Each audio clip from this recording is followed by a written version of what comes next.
다들 들어오고 계시죠?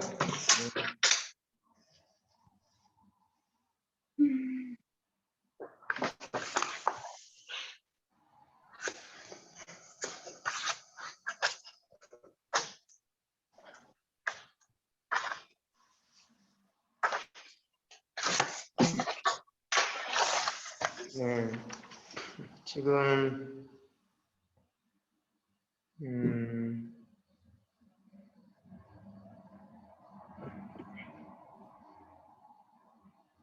오늘 유민정 집사님하고 또 김수영 집사님 두 분 못 오신다고 제가 연락을 좀 받았고요. 그리고 또 이제 두 분은 처음부터 이제 스케줄이 계속 안 되는 부분이 있어서 영상으로 계속 하고 있습니다. 네, 오늘 저희가 이렇게 시작하게 될 텐데, 오늘 생명윤리 세 번째 시간 함께 하실 때 또 유익한 시간 될 수 있기를 바랍니다. 이게 근데 현장에 참석하셔야만 이 시간이 지루하고 길게 느껴지지 않을 수가 있어요. 이걸 녹화된 영상을 보게 되면 제가 편집 안 하고 그대로 올리거든요. 그러니까 1시간 반을 들어야 되는데 이게 굉장히 힘든 거예요. 네, 그러니까 가급적이면 지금 영상으로 보실 분 계시죠? 네, 가급적이면 이 현장에 줌으로 들어오셔서 함께 수업에 참석해야 제가 이 시간을 조금 더 의미 있고 또 현장감 있게 재미있게 진행할 수가 있겠습니다. 네. 아니면 이제 영상을 보실 때 이게 좀 1.5배속 이렇게 1.5배속 좀 빠른가요? 2배속 이렇게 해서 들으시면은 좀 지치지가 않을 수가 있어요. 네. 그런 부분 참고하셔서 하시면 되겠습니다. 혹시 제 목소리가 잘 들리시나요? 제가 항상 이거 체크를 하거든요. 와이파이가 잘 연결이 되었는지.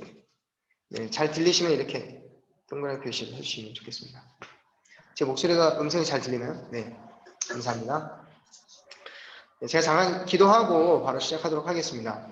좋으신 주님 감사합니다. 지난 시간 또 우리 생명윤리, 생명의 시작, 또 생명의 원천, 생명의 시작 두 가지를 배웠습니다. 이제 오늘은 몸의 치유에 대해서 한번 살펴볼 텐데 하나님 저희의 작은 머리로 하나님의 신비를 우리가 공부하고자 합니다. 우리에게 하나님께서 계시하신 그 부분까지 저희가 최선을 다해서 공부하고 알아내게 하시고 또 그를 통해서 하나님께서 우리 인간을 얼마나 소중히 여기시고 사랑하시고 또 이 인류 사회를 그 마지막까지 어떻게 이끌어 가시는지 그것까지 우리가 바라보면서 나아갈 수 있는 우리 귀한 믿음의 성도를 되게 하여 주시옵소서.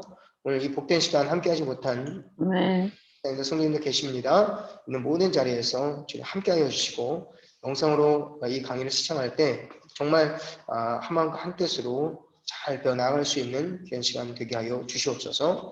예수님의 이름으로 기도합니다. 아멘. 네. 아멘. 네, 지난 시간 제가 여러분들에게 숙제를 내드렸죠. 어제 숙제 하신 분 손 한번 들어보세요. 숙제 하신 분. 네. 네, 다 하셨는데 손 못 들고 계시네요. 네, 다 하셨어요. 네. 어때요? 영화 재밌게 보셨어요? 재밌었어요? 일단 네. 재밌었는지가 중요해요. 네. 네. 네, 저도 이렇게 계속 미루다가 어젯밤에 봤는데 너무 재밌더라고요. 생각보다 흥미진진하고 마지막까지 제가 손을 쥐고 봤어요.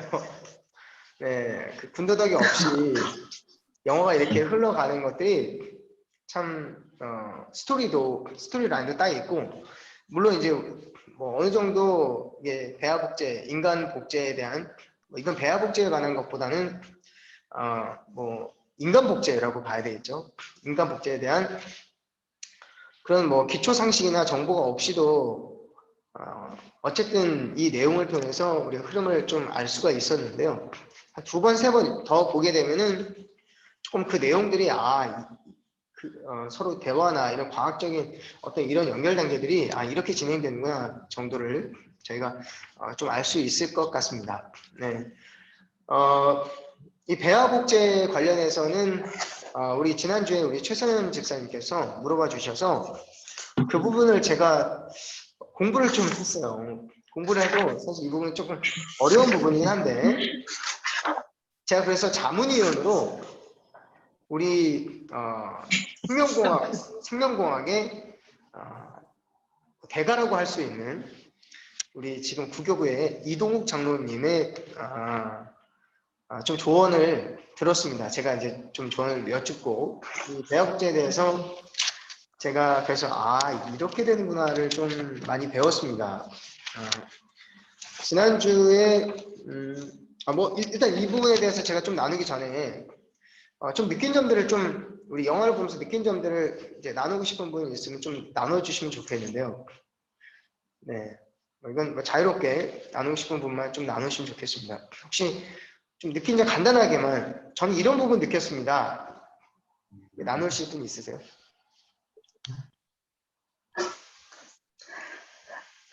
그 하나님이 흙으로 사람을 만들고 생기를 불어넣었다는데 네. 거기서는 기계에다가 뭐 단백질인가 아미노산인가 이런 거 까먹었는데 그거로 사람을 만들고 그 이렇게 컴퓨터 이렇게 하면서 그 되게 신경 지도를 집어 넣잖아요. 네. 그러면서 사람을 만들잖아요.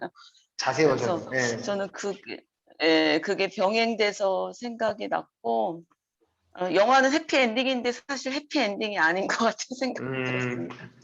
좀 이렇게 거시적인 관점으로 우리 집사님 보셔서 네, 영화에만 딱 몰입하지 않고 네, 영화를 보는 관점을 가지고 봤기 때문에 또 이제 우리 집사님 그렇게 얘기하신 거군요. 네. 써야 되니까. 써오셨어요? 네, 잘하셨습니다. 네. 그 정도요? 또 더 이어서 나누실 거 있으세요? 네. 또 다른 분 나누실 분 있으신가요? 네. 저부터 나누면 저는 사실 뭐 이분하고 전혀 상관없이 제가 하는 깨달음은 가족이 소중하구나 이걸 깨달았어요. 정말로 가족이 소중하구나. 맞아. 내가 막 열심히 밖에서 막 아무리 애쓰고 한다 해도 제 아내가 가끔씩 하는 얘기가 있어요.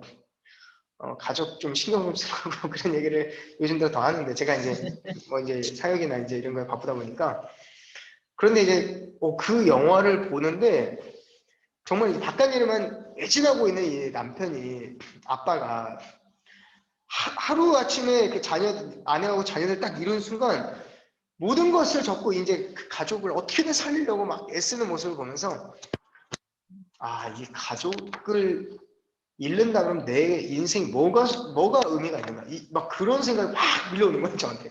그래서 가족을 더 아껴야 되겠다 그런 마음으로 오늘 아침에 일어났습니다. 그런 마음으로. 그래서 제 와이프가 애기랑 같이 에버랜드를 가자고 그렇게 노래를 불렀는데 다음 주에는 어떤 일이 있어도 갔다 와야 되겠다라는 생각을 먹었습니다. 네. 죄송합니다. 조금 다른 관점으로 제가 봤어요. 네. 혹시 나누실 분 없으면 수업 진행할까요? 네. 진행하도록 하겠습니다. 지난주에 우리 최서연 집사님께서 여쭤보셨던 부분을 이제 제가 먼저 이제 좀 짚고 넘어가도록 하겠습니다. 이제 페이지 56페이지 우리 한번 먼저 볼까요? 두 번째 줄에 인간 배아 줄기 세포 연구는 인간의 초기 생명인 이 배아를 해칠 수밖에 없으므로 이 배아를 희생하지 않고 희귀병과 난치병을 치료할 수 있는 역분화 줄기세포와 성체 줄기세포는 매우 의미가 있습니다. 이 부분에 대해서 좀 여쭤보셨는데 이거를 대답하려면 많은 걸 알아야만 대답할 수가 있어요. 보니까 이게 이제 제가 우리 장로님 통해서 좀 진짜 장로님이 설명을 너무 잘해 주셨어요. 한 10분, 15분 가량 이제 저한테 설명을 해주셨는데 이 줄기세포라는 건 우리 몸에 다 있는 세포를 말한다 그래요. 줄기세포가. 근데 이제 배아 줄기세포는 이제 생식세포, 그러니까 쉽게 말하면요. 체세포가 있고 생식세포가 있는데 좀 어렵습니다. 간단하게 좀 제가 이해한 부분만 설명을 좀 드리면요. 배아줄기세포는 이 난자가 필요하다 그래요. 난자가. 그래서 여성들은 태어나면서부터 이제 400만 개에서 500만 개의 난자를 가지고 태어나는데 이게 미성숙 난자잖아요. 미성숙 난자인데 이제 월경을 할 때까지 이 미성숙 난자가 400만 개에서 500만 개 정도의 난자로부터 시작해서 생리를 시작하는 여성의 생리를 시작하는 그 시점에 오면은 이 난자가 성숙하는 과정 가운데 몇 개의 난자만 살아남느냐면 보통 이제 400개에서 500개 정도의 난자만 살아남는다 그래요. 그래서 이걸 한 달에 한 번씩 이제 월경을 하다 보면 이제 대략 한 40년 정도면 이 난자가 하나씩 다 소모가 되는 거예요. 더 이상 생성되지는 않고 그 이후 이제 폐경으로 넘어가게 되죠. 그래서 이 난자들 중에서 난자 하나를 채취하든지 두 개를 채취하는 이 여성의 난자를 채취해서 그 난자에 보통 이제 수정란이 될 때는 난자와 정자가 만났을 때 이게 수정란이 생기잖아요. 이때 우리는 생명이 시작된다라고 보는 관점인데요. 이 난자 안에는 쉽게 말하면 이 그러니까 세포가 46개가 뭐 어렵습니다. 이 염색체 46개 그 뭐 대충 아시죠? 이게 세포가 유전자 세포가 46개가 있어야만 이게 줄기세포로 이제 사용할 수가 있어요. 그러려면은 이게 수정란이 만들어져야만 이게 되는 거죠. 물론 우리 몸에 있는 이 체세포 같은 경우는 그 자체로 46개의 염색체가 있다고 그래요. 근데 이 생식세포는 이게 쉽게 말하면 이 난자 같은 경우는 23개밖에 없는 거예요. 유전자 정보가. 그러니까 이게 정자하고 만나야만 이거를 모체로 해서 이거를 가지고 줄기세포로 만들 수가 있는. 그래서 체외에서 정자와 난자를 서로 합친 이 수정란이 만들어져서 이것들을 사용하게 되는데 이게 죄송합니다. 제가 우리 권석준 권사님 들어오셨는데 예, 권사님, 네, 제가 지금 봤습니다. 지금 수락해 드렸거든요. 한번 들어가 보세요. 예, 오셨어요? 네네.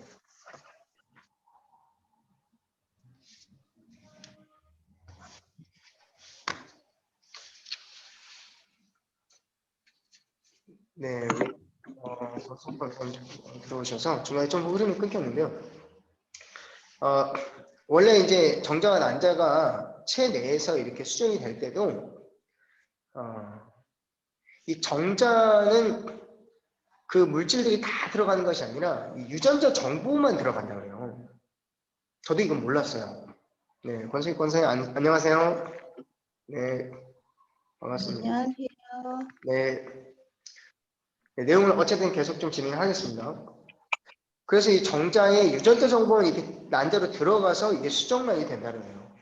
이 수정란을 계속해서 만들어내고 이거를 줄기세포 연구에 사용하다가 버려지는 수정란들이 생기는 거잖아요. 연구하다 보면, 실험하다 보면.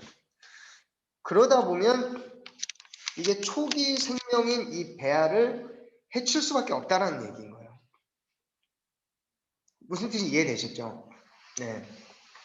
그래서 뭐 이 역분화 줄기세포나 이 성체 줄기세포 이거는 생식세포를 가지고 줄기세포로 이렇게 사용하는 것이 아니라 우리 몸에 있는 이 체세포를 가지고 이 줄기세포로 사용하는 거기 때문에 이 부분은 보다 좀 안전하고요.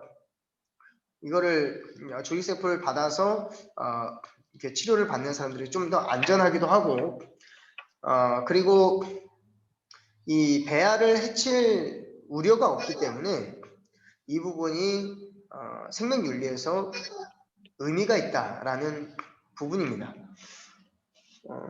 대충 한 이 정도는 좀 이해가 좀 되셨어요? 네.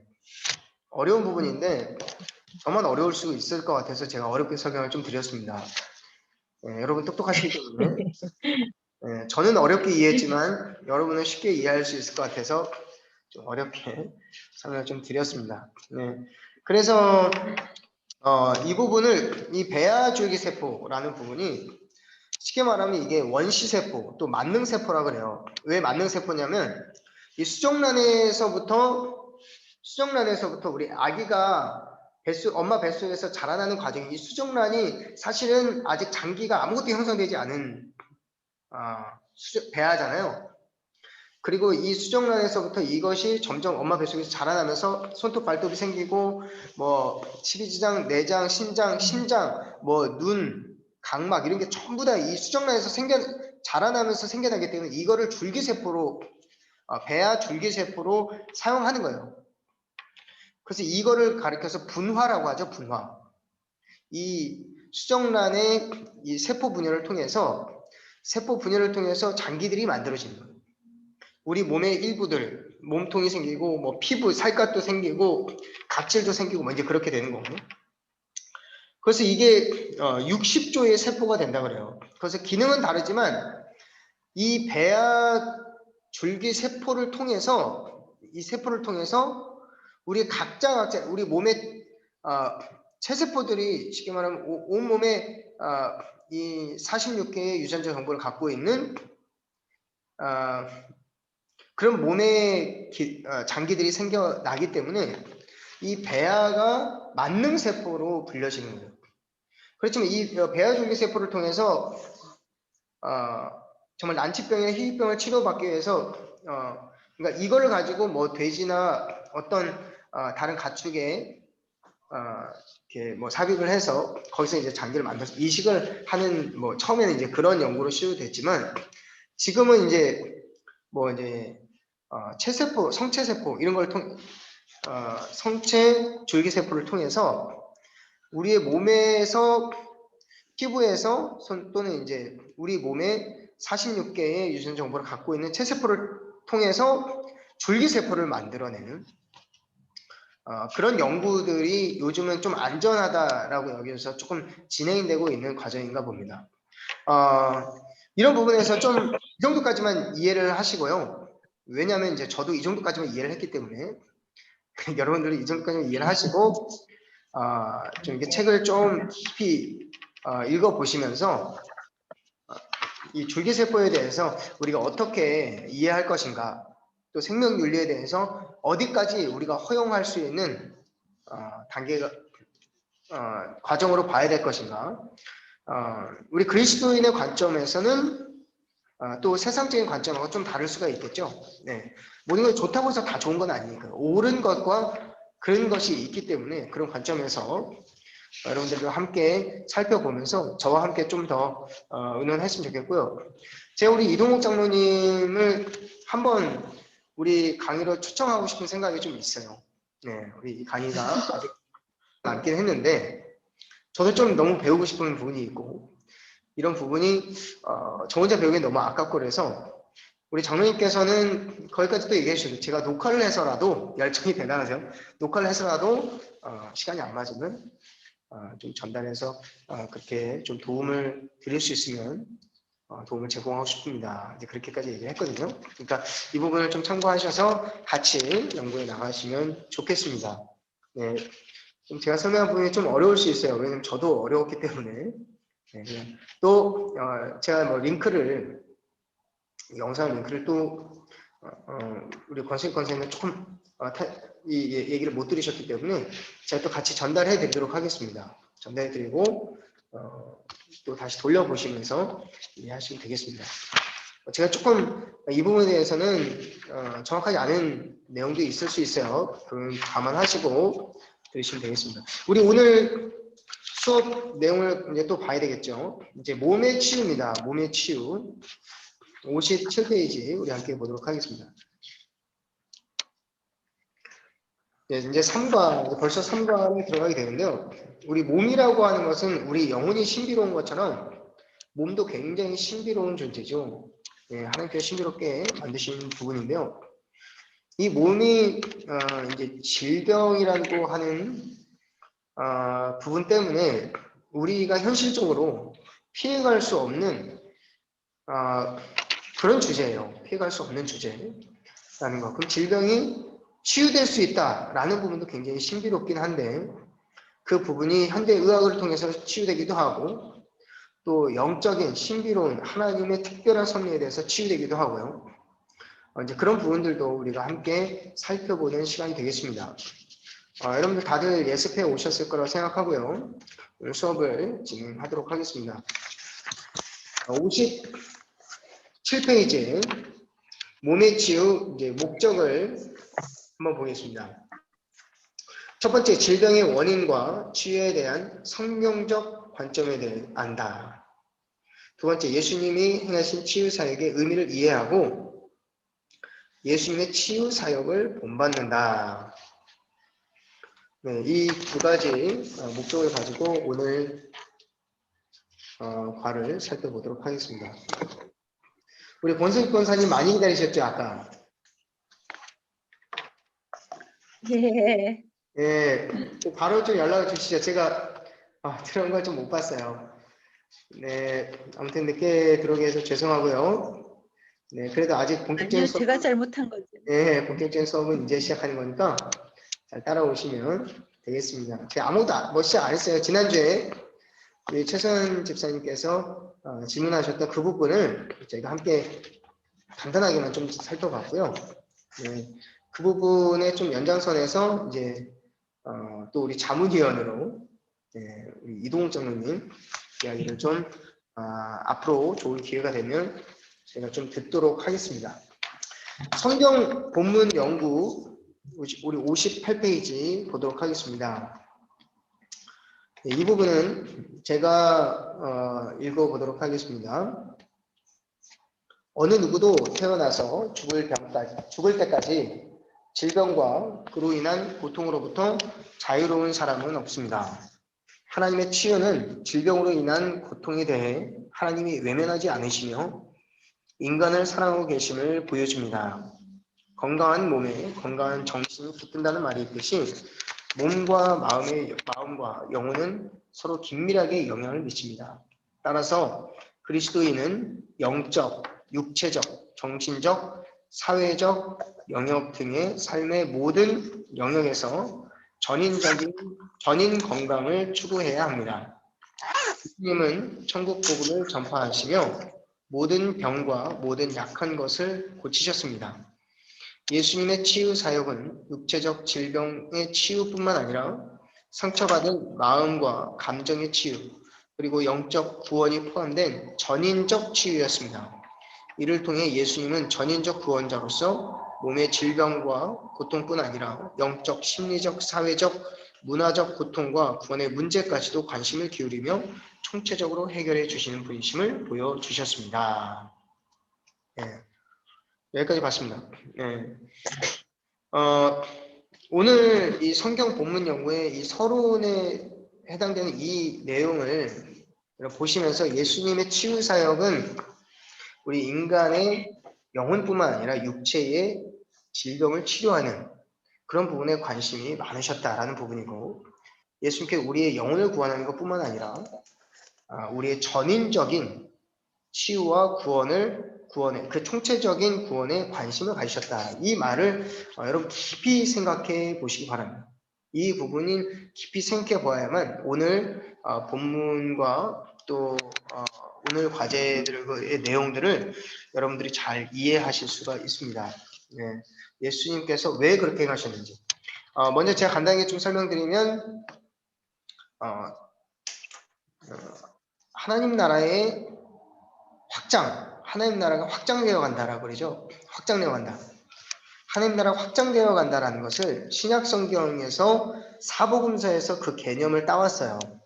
하나님 나라가 확장되어 가기를 원합니다. 우리가 그렇게 기도하잖아요. 하나님 나라가 확장되어 가는 것을 예수님께서는 구체적으로 이 땅 가운데 오셔서 어떻게 하셨는가, 이 세 가지의 사역을 통해서 예수님께서 하나님 나라를 확장시켜 왔는데요. 그것은 무슨 사역이었냐면 첫 번째는 천국 복음을 전파하신 사역이에요. 적어 놓으시면 좋습니다. 하나님 나라 확장이라고 하는 것은 신약 시대에 예수께서 어떤 사역을 하셨느냐? 첫 번째, 천국 복음을 전파하셨다. 두 번째, 육체의 질병을 고치셨다. 질병을 고치신 사역이에요. 그리고 세 번째 사역은 귀신을 내쫓으신 사역입니다. 다시 말씀드립니다. 예수님께서 신약 시대에 이 땅 가운데 오셔서 구체적으로 하나님 나라를 확장시켜 가신 사역은 첫 번째 천국 복음의 전파, 두 번째 질병의 치유, 세 번째 귀신을 내쫓으신 사역이에요.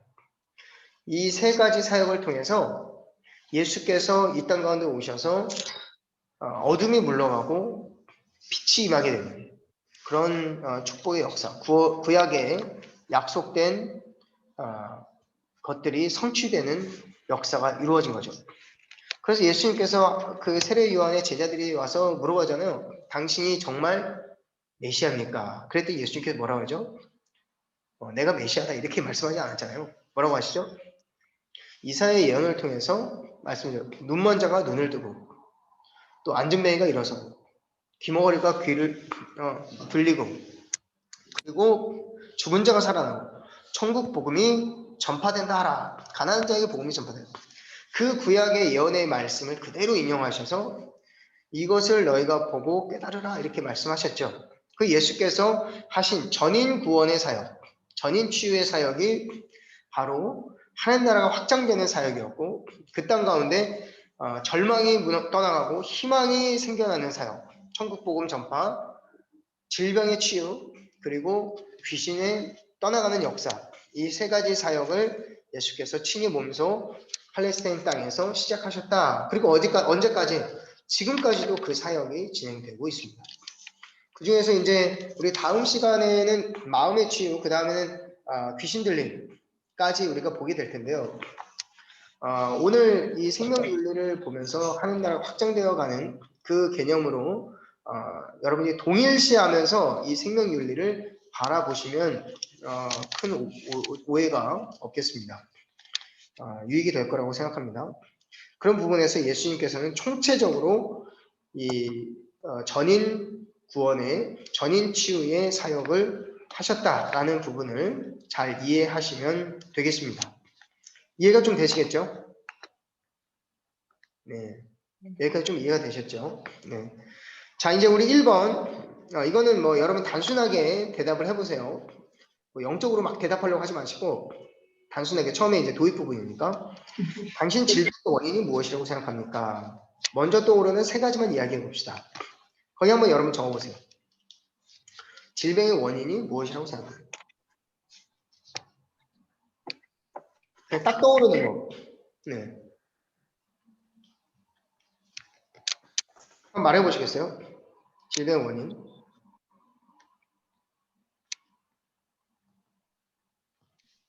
여러분이 노화. 갖고 있는 질병, 예? 어떤가요? 노화. 육체적 노화.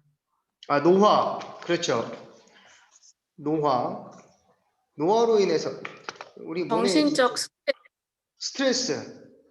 스트레스가 만병의 진짜 근원이죠. 스트레스 정말 잘 해소하는 게 참 중요한 것 같아요. 예, 정말 스트레스는 진짜 만병의 근원인 것 같아요. 예, 좋습니다. 또 오염된 환경, 오염된 환경. 어떤 부분들이 좀 오염이 많이 됐죠, 요즘?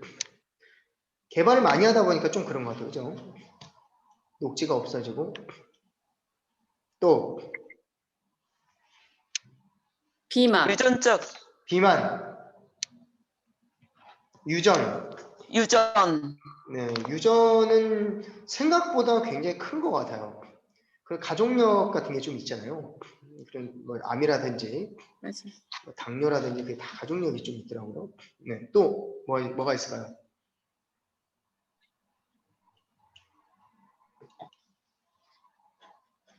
외상. 외상, 네, 외상 같은 거는 좀 이게 부주의 때문에 그런 것 같아요. 부주의하다 보니까 굳이 외상은 좀 다르구나. 네, 잘못했습니다. 외상으로 인해서 2차 감염 타이밍을 놓치면 이게 상처나 환부에 세균이 들어서 염증이 이제 유발되면은 뭐 화상 같은 것도 그렇고요. 바로바로 치료하지 않으면 이것이 질병으로 이어질 수가 있죠. 인스턴트 식품 같은 건 좀 어때요?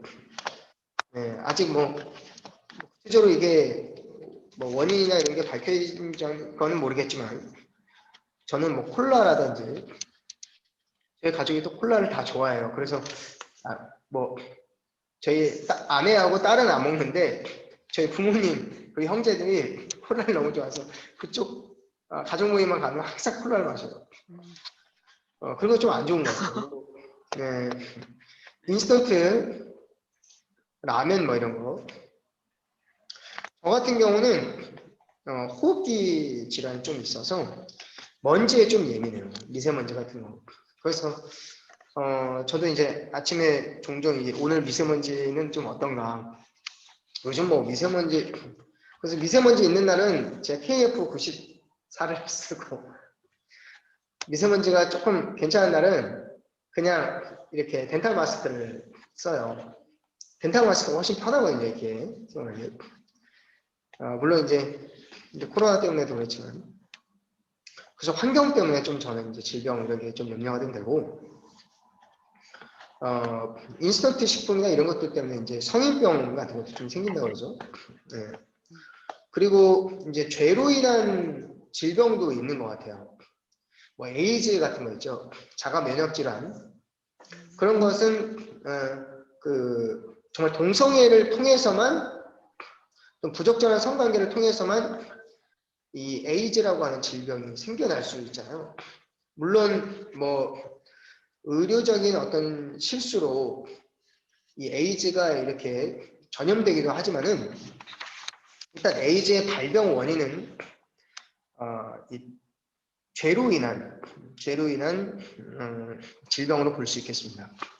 그리고 코로나 같은 질병은 집단 전염병이잖아요. 이거는 성경적으로 봤을 때 이건 개인의 죄로 보기는 좀 어렵고 공동체의 죄의 원인으로 좀 물론 이거는 역학관계가 조금 중간에 그런 것들을 우리가 증명하기는 좀 어렵지만 공동체의 죄로 인한 결과로 볼 수 있겠습니다. 물론 관점의 차이예요. 뭐 의학 쪽에서는 뭐 이렇게 볼 것이고 사회학적으로는 이렇게 보고 뭐 어떤 관점에서 보느냐에 따라 다르겠지만 저는 일단 그렇게도 볼 수 있겠다라고 생각합니다. 질병의 원인들은 굉장히 다양합니다. 다양하지만 성경에서는 이 질병이나 죽음, 뭐 노화, 뭐 이런 것들이 아담의 죄로 말미암았다 이렇게 설명하고 있거든요. 보편적인 죄의 결과로 총체적으로 아우를 수 있겠습니다. 자, 이제 우리 59페이지를 같이 보겠습니다. 아래의 성경 말씀을 함께 읽고 다음 질문들을 생각해 봅시다. 이 부분을 우리 이제 세 개의 본문이거든요.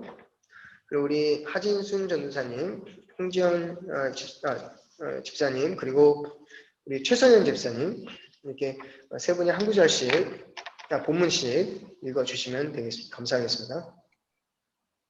네.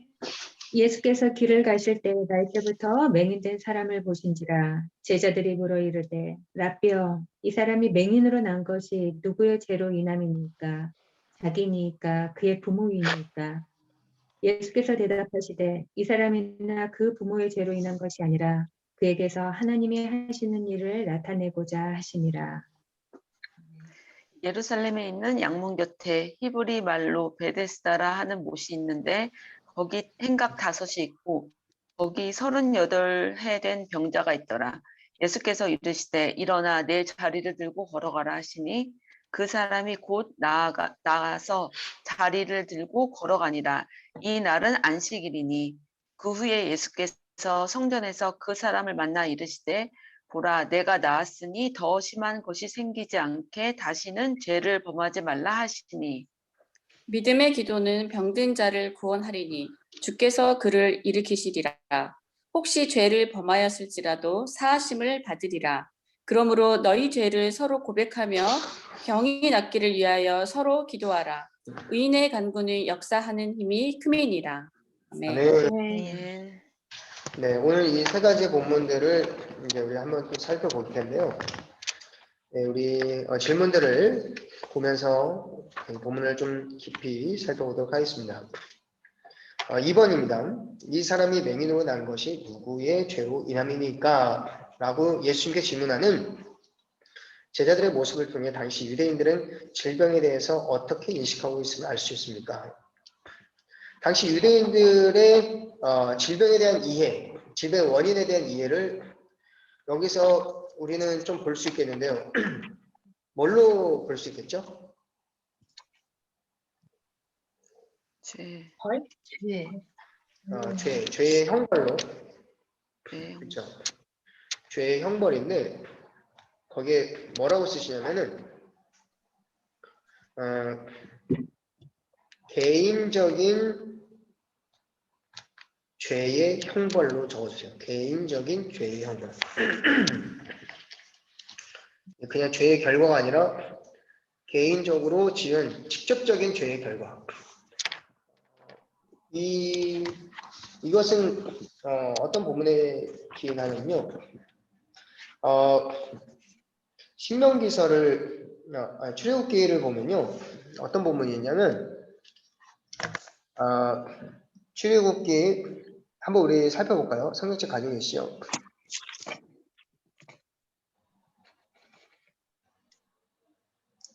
네, 출애굽기 34장을 한번 볼까요?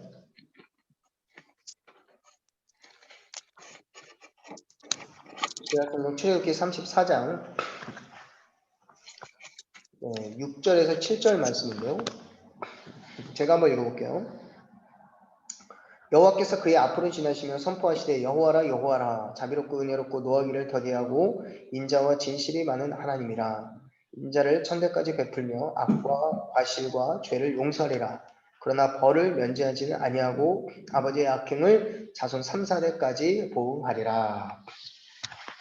네, 그 죄로 인한 형벌을 벌을 죄와 과실을 용서하지만 벌을 면제하지는 아니하고 아버지의 악행을 자손 3, 4대까지 보응하리라. 이런 말씀이 있고요. 또 예레미야에 보면 이런 속담이 있어요. 아버지가 신포도를 먹었는데 그 아들의 이가 시다. 이런 속담을 혹시 들어본 적 있어요? 네. 아빠가 포도를 먹었는데 아들의 이가 시다는 거예요. 그 말은 무슨 뜻이냐면 아버지의 죄로 인해서 그 자식이 그 죄의 대가를 물려받는다라는 그런 속담이 있었다라는 거예요. 그 당시에도. 그것이 유대 사회에 1500년이 지난 이 신약 시대까지 그것이 그대로 흘러내려왔다라는 걸 볼 수 있겠죠.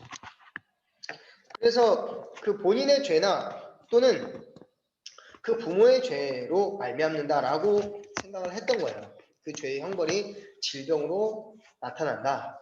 그렇게 봤던 건데요.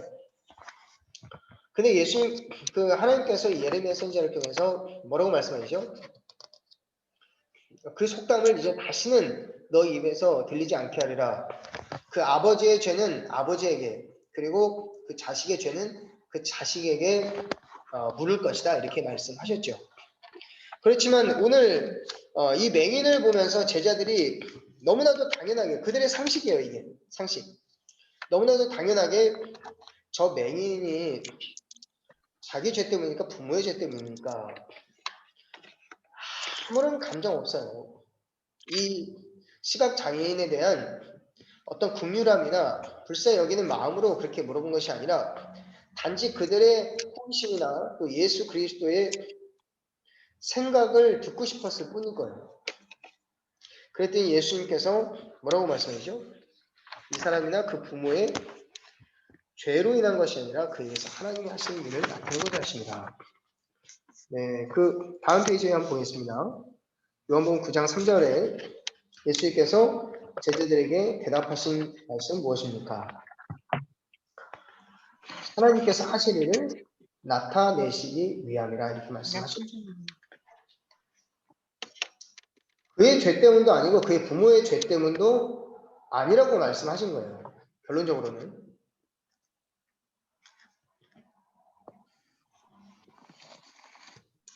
그리고 이제 3번을 한번 보겠습니다.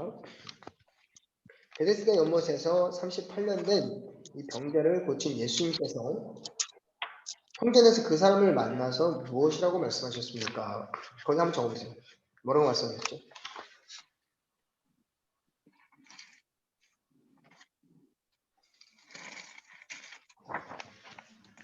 더 심한 것이 생기지 않도록 죄를 범하지 말라. 다시는 죄를 범합니다. 이 말씀은 무슨 말씀이에요? 이 38년 된 이 병자가 얻게 된 이 질병은 죄로 말미암은 것이다. 이렇게 말씀하신 것으로 우리는 추론해 볼 수 있겠죠. 더 심한 것이 생기지 않게 죄를 범하지 말라. 이렇게 하시면 다시는 죄를 범하지 말라. 이 말씀은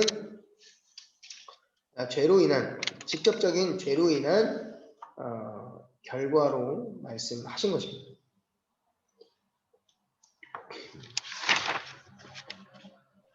이 베데스다라고 하는 단어는 자비의 집이란 뜻이에요.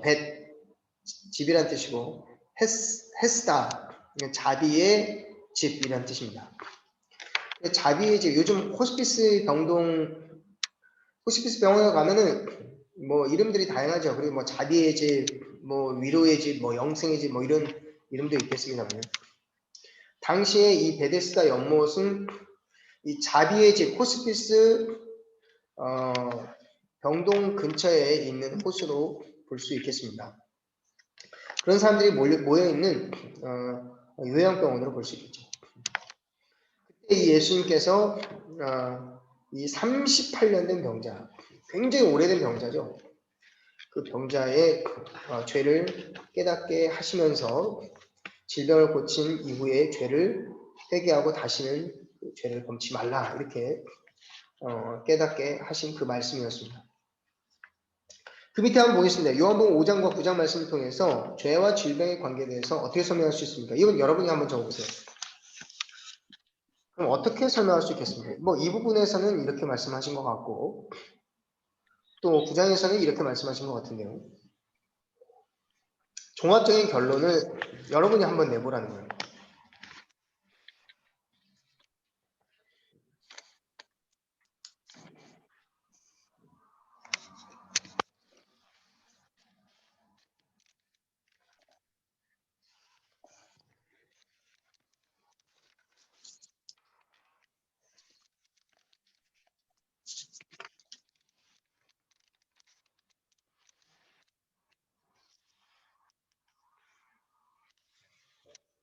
네. 어떻게 여러분은 생각하십니까? 이건 한번 여러분 대답 좀 해보시겠어요? 죄와 질병이 어떤 관계가 있을까?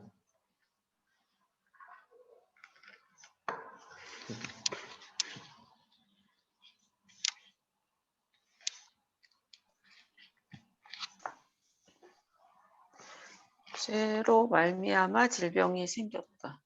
죄로 말미암아 질병이 생겼다. 네. 또 어떻게 여러분 생각하세요?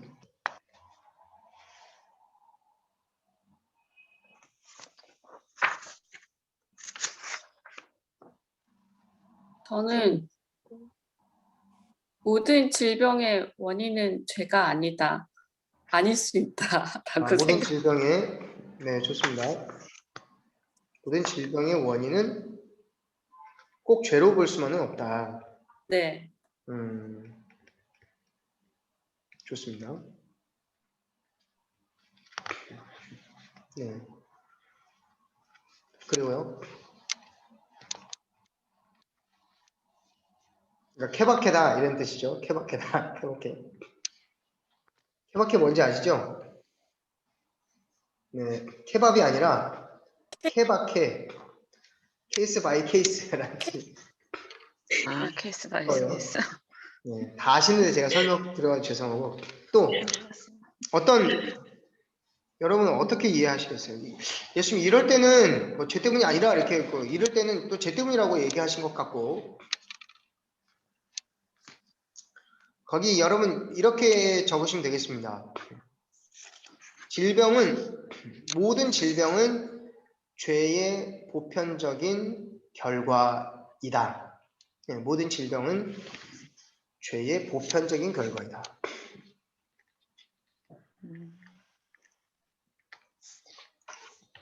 그러니까 당장 내가 지은 죄의 직접적인 원인 결과가 되기도 하고 또 그렇지 않을 때는 모든 인류의 보편적인 이 죄로 인해서 들어온 이 질병의 세력 가운데 간접적인 결과로 나한테 임하기도 한다라고 보는 것입니다. 지금 이해가 되셨죠?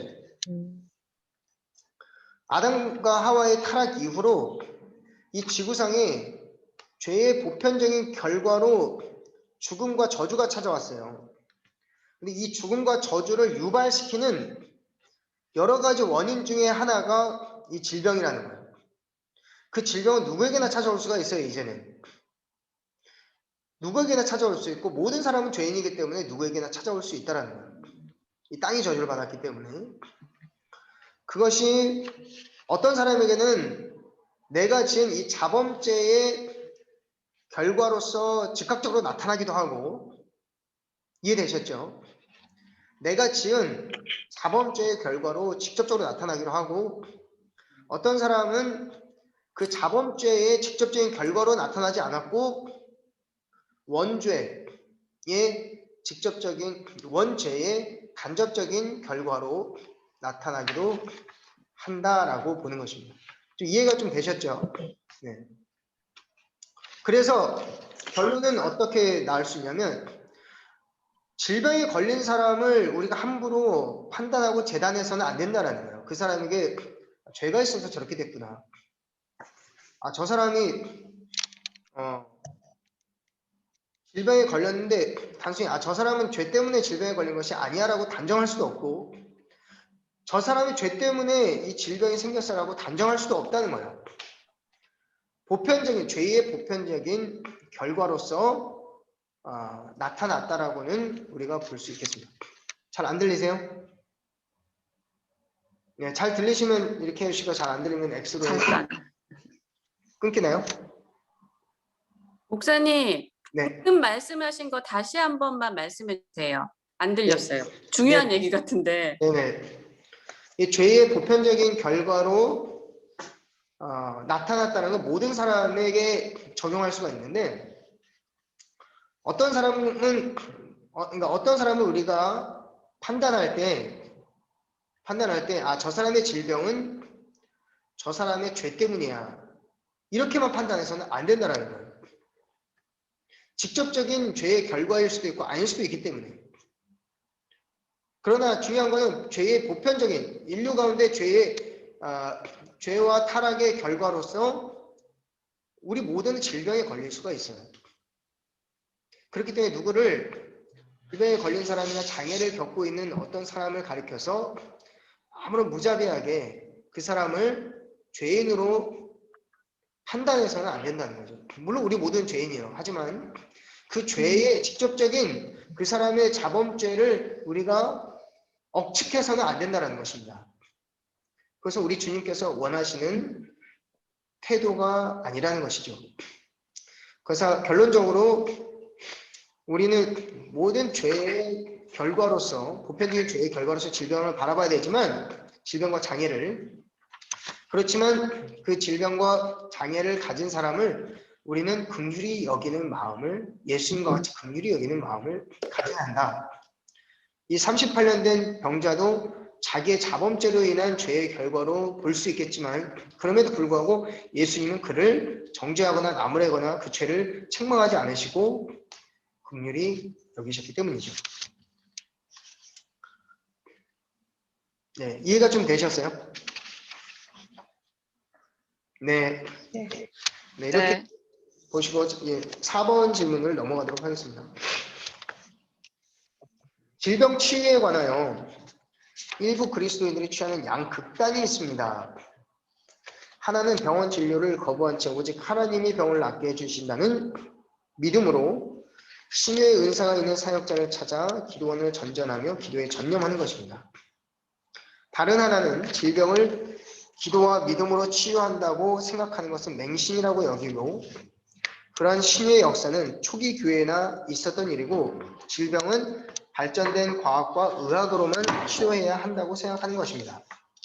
당신은 직간접적으로 이런 비슷한 경험을 한 적이 있습니까? 있다면 서로 나누어 봅시다. 여러분 이 4번 질문은 굉장히 우리가 한 번 정도는 나눠 보면 좋을 법한 질문이라고 생각하거든요. 네, 여러분도 고민해 보신 적이 있을 거라고 생각하는데요. 이건 한번 좀 여러분의 경험담이나 또는 여러분들이 뭐 살면서 느꼈던 그런 경험이 있으면 한번 좀 나눠 보시면 좀 좋을 것 같아요. 첫 번째, 여러분들은 아프면 기도부터 합니까? 아니면 병원부터 가요? 기도하죠. 기도하고 기도하고 병원 가요? 네. 그럼 기도를 더 신뢰해요? 아니면 병원을 더 신뢰해요? 병원 굳이 따지자면 지금 한번 분석해 보는 거예요. 내 질병에 대한 내 관점을 좀 분석해 보는 시간이에요. 그래서 굳이 따져보는 거예요. 저는 일단 아프면은 병원을 먼저 떠오르는 것 같아요. 네, 그래서 병원을 먼저 가고 이제 금방 나았다면 그걸로 끝내는 거고요. 근데 이게 금방 낫지 않고 예상대로 낫지 않는다면 이제 기도를 하죠. 일단 네, 저는 네, 좋습니다. 의학적인, 인간적인 방법들을 해보고 이것이 안 된다면 정말 하나님께 고쳐주셔야 되는구나 하고 이제 정말로 그때 이제 물론 그 전부터 네, 맞습니다, 목사님. 네, 좋습니다. 또 우리 다른 분들은요?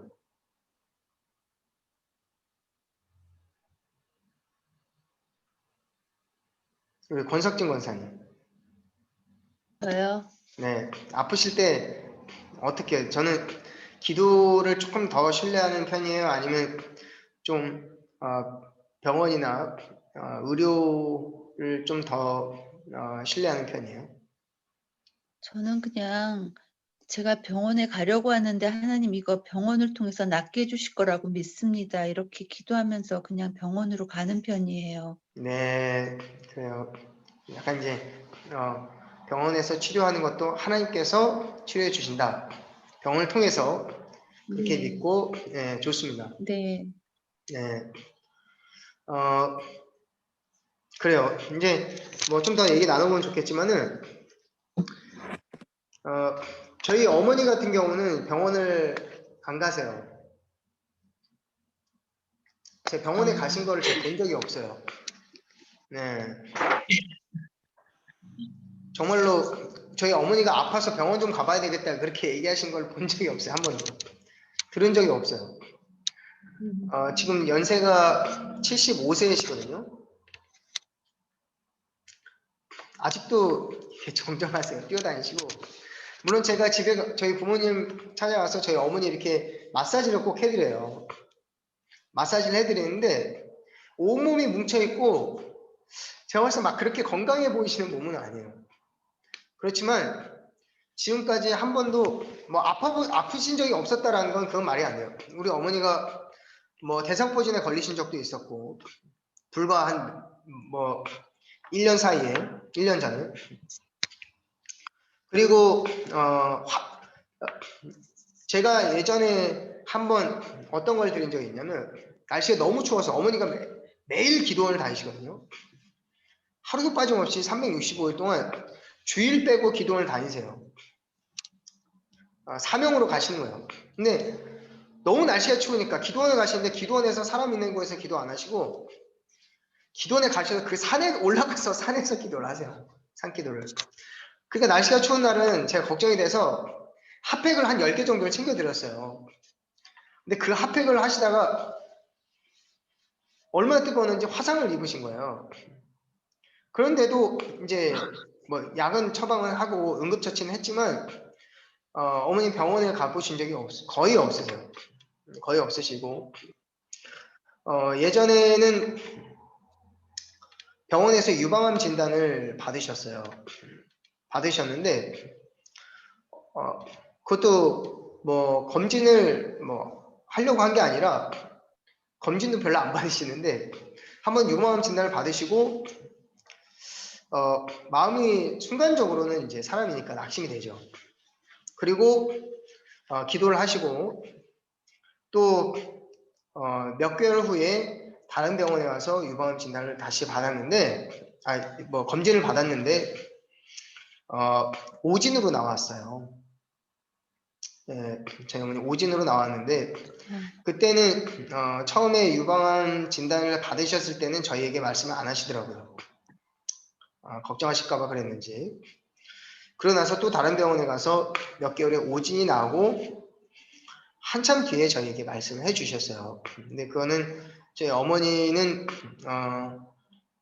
그것을 오진으로도 보기도 하지만 또 하나님께서 치유해 주셨다고 보기도 합니다. 뭐 두 가지 관점을 다 가지고 계시는데요. 그 외에 저희 어머니께서 한 번도 병원에 입원하셨다거나 병원에 의존하셨다는 점을 제가 본 적이 없어서 어떤 부분에 있어 그렇다고 뭐 기도를 다니시면서 어떤 신유의 은사를 가진 누구에게 기도를 받으러 다니신 적 한 번도 본 적이 없어요. 하나님께서 직접 어머니 자신에게는 뭐 그렇다고 모든 사람에게 뭐 병원 가지 마라 이렇게 하신 건 아니고 본인 자신에게는 하나님께서 특별히 그 육신에 대한 하나님께 다스리시는 그 주권을 인정하신다고 우리에게 자녀들에게 말씀하시거든요. 그리고 어머니께서는 하나님께서 부르시는 그 순간에 언제든지 가실 준비가 되어 있다고 말씀하셨기 때문에 그런 부분에서 현대의학에 대한 큰 의존도를 가지고 계시지 않으시더라고요. 그런 부분에서는 또 어머니 고집스러운 부분이 있기 때문에 자녀들이 아무리 뭐 권해도 그런 부분은 잘 통하진 않아요.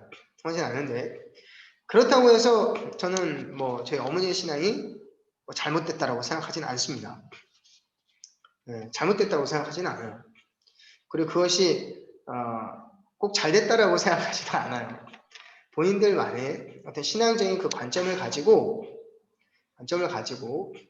하나님과의 올바른 관계를 가지는 선에서 그걸 뭐 누군가에 강요한다 그러면 저는 그건 잘못됐다고 생각해요.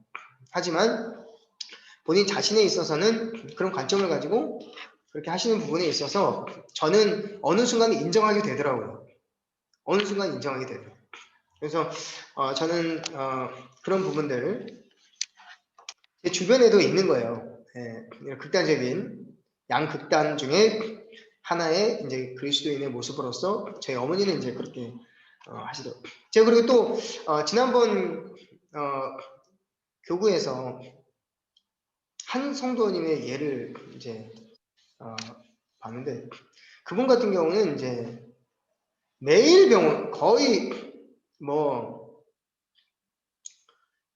본인의 질병에 대한 그 두려움으로 시시때때로 병원을 가서 뭐 약도 처방을 받지만은 뭐 CT, MRI, 뭐 방사선 그런 것들을 계속 치료를 그 진단을 받는 거예요. 불안하니까. 결국 그 진단들을 정확하게 하지 못하고 나중에 이제 지금은 이제 돌아가셨는데 그분 같은 경우 결국에는 이렇게 그 질병으로 이렇게 주님 나라 가시기 전에 받았던 또 진단은 전혀 다른 진단이 나왔더라고요. 전혀 다른. 전혀 예상하지 못한, 물론 이제 합병증이 있으셨지만은, 그래서 그렇게 병원을 자주 다니면서 이렇게 현대의학의 의존도가 높은 부분도 조금 조심스럽지 않을까라는 생각이 좀 들었습니다. 좀 어느 정도 균형적인 관점이 필요한 것 같아요. 제가 봤을 때는 우리 그리스도인은 균형적인 관점이 필요하고 병원을 뭐 굳이 갈 필요가 없다. 사실 그건 아닌 것 같아요. 네. 일반적으로는. 그래서 그리스도인들이 질병을 치료하기 위해서 다음 질문 한번 볼게요. 지녀야 할 올바른 태도는 무엇이라고 생각합니까?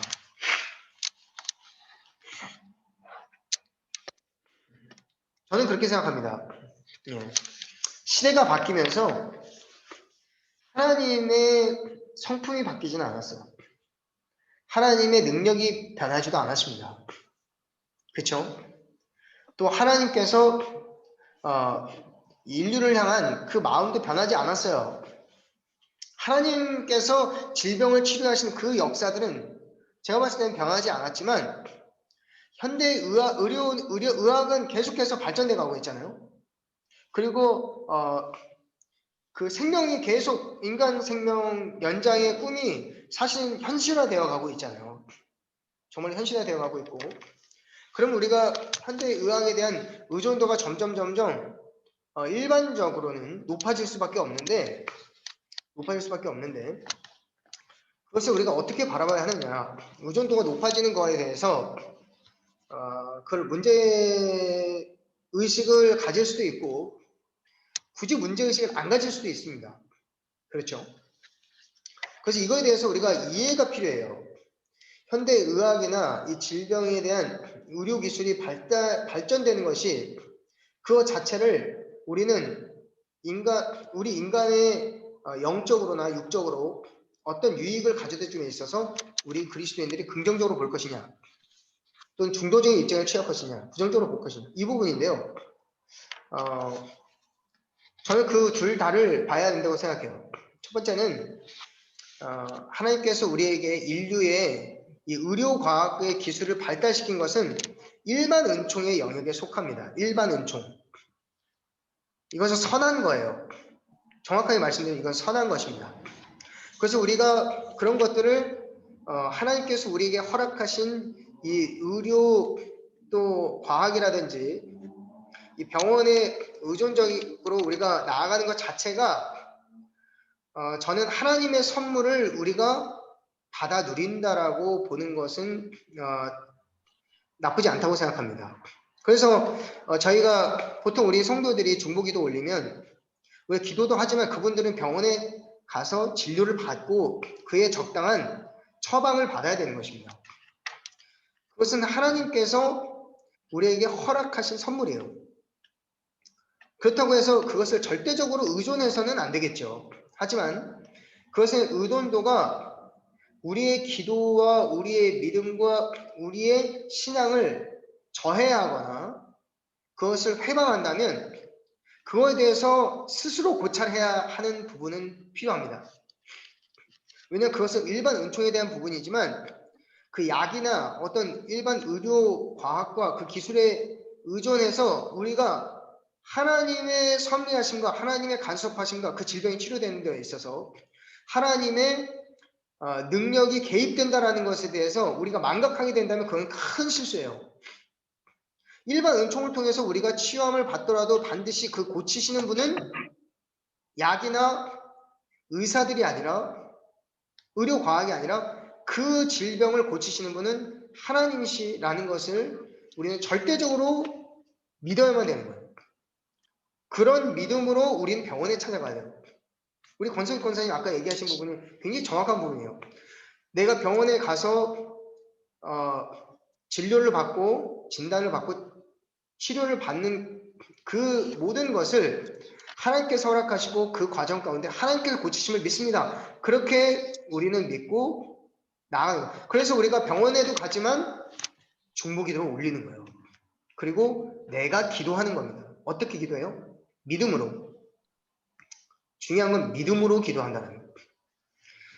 그래서 내 질병이 치료될 때는 일반 은총의 영역으로 하나님께 치유해 주시지만 하나님의 특별 은총이 개입된다라는 것을 이해해야 되죠. 어떤 점에 있어서 병원에서 치유할 수 없다라고 판단이 났어요. 그런데 하나님께서 기적적으로 치유해 주신 경우도 있죠. 그것은 일반 은총의 영역이 아니라 특별 은총의 영역으로 하나님께서 치유해 주신 것입니다. 그럼 성경에 나오는 치료는 다들 어떻게 볼 수 있겠어요? 예수님께서 지나가다가 맹인된 사람을 보고 얘야 너 무엇을 원하느냐? 주님 제가 눈을 보기를 원합니다. 내 자리를 들고 일어나 가라. 그리고 진흙에 침을 뱉어서 흙을 이겨가지고 눈에 바르고 실로암에 가서 내 눈을 씻으라. 그런 것들은 어떻게 볼 수 있어요? 현대 의학으로 치유한 것이 아니죠. 예수님께서 어떤 약을 발라서 하신 게 그냥 일반적인 흙이잖아요. 그리고 예수님이 그걸 과학적으로 설명할 수는 없어요. 어떤 것도 증명되지 않아요. 그렇다면 뭐로 볼 수 있냐? 순종의 결과로서, 믿음과 순종의 결과로서 하나님께서 특별한 은총으로 치유해 주신 사건을 볼 수 있는 것입니다. 어떤 사람이 그래요. 저도 머리숱이 없어요. 그런데 저보다 더 없는 사람이 선교사로 나갔는데 복음을 전했는데 복음이 전해지지 않는다는 거예요. 그래서 나중에 수소문을 통해서 알고 봤더니 그 지역 원주민들이 어떤 신화가 있냐면 대머리가 우리 집으로 찾아오게 되면 부정탄다고 해서 집으로 신방을 못 오게 다 고분을 하는 거예요. 그 지역 주민들이. 그래서 하나님께 기도해서 하나님 복음을 전해야 되는데 제가 평생 기도 안 해봤는데 하나님 이 머리를 어떡합니까? 가발이라도 주십시오 그랬는데 먼 고국 땅에서 가발이 올 줄 알았는데 두세 달 사이에 그 머리가 갑자기 나기 시작한다는 거예요. 그 대머리가. 여러분 돈이 많은 회장들도 요즘 무슨 이렇게 저도 그거 살 뻔했어요. 하마터면 여기 딱 하면은 그 적외선으로 머리카락이 난다는 거예요. 근데 그걸 해서 머리카락이 난 사람 현대그룹 회장이나 이렇게 상임위원 임원들 같은 경우는 왜 아직도 머리가 없냐 이거예요. 그런 것들 돈 있으면 다 하죠. 그러니까 그거는 하나님께서 특별히 그런 놀라운 일도 이루시네. 그걸 어떻게 증명할 수 있겠어요? 한두 달 사이에 그 머리가 수북하게 났다는데요. 복음 전하라고. 그래가지고 그게 실제로 그런 일들이 있었다 그러는 거예요. 그러니까 하나님께서 특별히 개입하시는 특별 은총의 영역에서 하는 경우도 있고 질병도 마찬가지예요. 죄의 직접적인 영향으로 질병이 있지만 보편적인 결과도 있는 것처럼 일반적인 은총을 통해서 하나님께서 우리의 질병을 고치시기도 하고 그 외에 특별 은총을 통해서 하나님께서 고치시는 역사가 있습니다. 그 성경에 나오는 질병의 치유는 특별 은총의 영역으로 볼 수 있겠죠. 그럼에도 불구하고 우리가 병원에 갈 때 약물 치료나 어떤 의료기술의 치료를 받을 때 의사 선생님이 고쳐주셔서 감사합니다. 여러분 그렇게 비타오백 사가지고 갈 필요는 없어요. 진짜 치유하신 분 누구세요? 하나님이 치유해 주시는 것입니다. 의사들이 이 정도면 치유 깨끗하게 됐어요. 이제 항암 맞고 방사선 치료 받으면 당신 나을 겁니다. 물론 요즘 조심스러워서 그렇게 얘기도 안 하겠지만 그런다 하더라도 어떻게 믿을 수가 있어요? 어떻게 우리 인생이 어떻게 될지 어떻게 알아요? 결국에는 우리는 의료 기술과 현대 의학을 우리 의존할 수 있겠지만 절대적으로 우리가 의존해야 될 하나님의 질병의 치유의 권한과 그 역사, 그 능력을 우리가 절대적으로 의존하는 그 믿음이 훼손되지 않는 선에서 우리가 일반 은총을 마음껏 누릴 수 있다라는 것입니다. 설명이 좀 길었는데 결론적으로는 딱 한 구절을 설명할 수 있겠죠. 네, 일반 은총과 특별 은총을 우리가 어느 한쪽에도 치우치지 말고 균형적으로 우리가 누릴 수 있는 그런 태도를 가져야 되겠다라는 부분입니다. 5번입니다. 야고보 사도는 병이 치유되기 위해서 어떻게 할 것을 권합니까? 어떻게 할 것을 권하죠? 첫 번째 죄를 고백하고 병 낫기를 위해서 고백하고 서로 기도하라 이렇게 하죠. 서로 기도해 주라. 그래서 병 낫기를 위해서 서로 기도하라 이렇게 얘기해요. 서로 기도하라. 근데 여기에 추가되게 가미되는 것이 있어요. 죄를 고백하는 그런 행위를 권면하고 있죠. 왜냐하면 그게 내 자범죄로 인한 결과일 수도 있기 때문에 그렇습니다. 네. 그리고 질병을 통해서 우리는 반드시 내 지난 날의 죄와 허물을 돌아보는 그런 시간을 가져야만 돼요. 그것이 하나님께서 우리에게 질병을 허락하신 여러 가지 이유들 중에 굉장히 중요한 이유 중에 하나입니다. 내가 질병을 얻었어요. 그럼 내 지난 날을 돌아보면서 내 죄를 회개하는 시간을 가질 수 있어야만 합니다. 그것을 권하는 거죠. 그리고 기도를 요청하는 것입니다. 기도의 힘을 믿는 것이죠. 두 번째, 장로들 청해서 주의 이름으로 기름을 바르고 기도하라. 장로들은 이 당시에 장로라고 하는 단어는 말씀을 전하는 목회자를 뜻합니다. 네, 이 당시 장로들은 말씀을 전하는 목회자로 볼 수 있습니다. 그들 청해서 주의 이름으로 기름을 바르고, 왜냐하면 주의 이름에 권세가 있기 때문에 그렇죠. 예수 그리스도를 말합니다. 예수 그리스도 이름으로 이 기름을 바르고, 이 기름은 우리가 알다시피 이 올리브 오일을 말할 수가 있겠습니다. 당시에는 이 올리브 기름을 환부에 발라서 질병을 치료하는 데 사용하기도 했다고 그러죠. 기름을 바르고 그리고 기도를 받아라. 이렇게 이야기를 하고 있습니다. 여러분, 공동체의 기도에 힘입어 병이 치유된 경험이 있습니까? 서로 나눠봅시다. 우리 홍지영 코치님은 저하고 이제 같은 교우이기 때문에, 또 우리 권석진 선생님도 같은 교우이지만, 우리 리더들의 함께 기도 제목을 나눌 수 있는 공간이 따로 있어요. 네이버 밴드를 활용해서 저희가 그곳에서 수시로 이렇게 기도 제목을 올리는데, 그 중에 거의 80% 이상을 차지하는 것이 무엇이냐면 질병과 또 어떤 급박한 상황들, 그런 기도의 제목들이 올라옵니다. 그럼 그 기도 제목이 올라오면 저희들이 있는 자리에서 급하게 화살 기도를 쏩니다. 화살 기도를 하죠. 하나님한테 하나님 도와주십시오, 고쳐주십시오, 막 간절하게 기도하는데, 그렇게 해서 그 기도의 응답들도 올라오게 되는데요. 그 기도의 응답들이 중요한 이유가 무엇이냐면, 그 기도의 응답을 통해서 중보 기도하는 사람들의 마음에 무엇이 생기냐면 이 불씨가 생겨져요. 기도의 불씨가. 그 믿음이 자라나게 되는 것이죠. 그래서 정말 기도 응답을 받았어요. 그러면 교역자와 또 리더를 통해서 이제 중보 기도한 중보 기도팀이나 그렇게 해서 그 기도 응답이 전달이 되어져야 돼요. 그래야만 그 기도 받은 사람의 역할이 끝나는 거예요. 그래서 그 기도하는 사람들이 그 기도를 이제는 멈추고 또 다른 기도를 해나갈 수 있게 되고, 또 그 기도의 불씨를 전달하게 되는 것입니다. 그래서 그런 경우들이 수도 없이 많죠. 그런 경우들은 일반적으로 하나님께서 이 요한복음 9장에 나온 것처럼 하나님께서 하실 일을 나타내기 위해서 그 질병을 또 허락하셨다라고 볼 수도 있겠습니다. 그렇지만 모든 사람들이 그렇게 해서 중보 기도를 통해 치유받은 것은 아니죠. 그렇지 않는 경우도 있죠. 그렇지 않는 경우는 그럼 어떻게 우리가 해석해야 하는가? 그 사람을 향한 또 다른 하나님의 뜻이 있음을 우리는 믿는 거예요. 믿는 것입니다. 그럼에도 불구하고 우리의 기도의 태도가 변함없어야 돼요.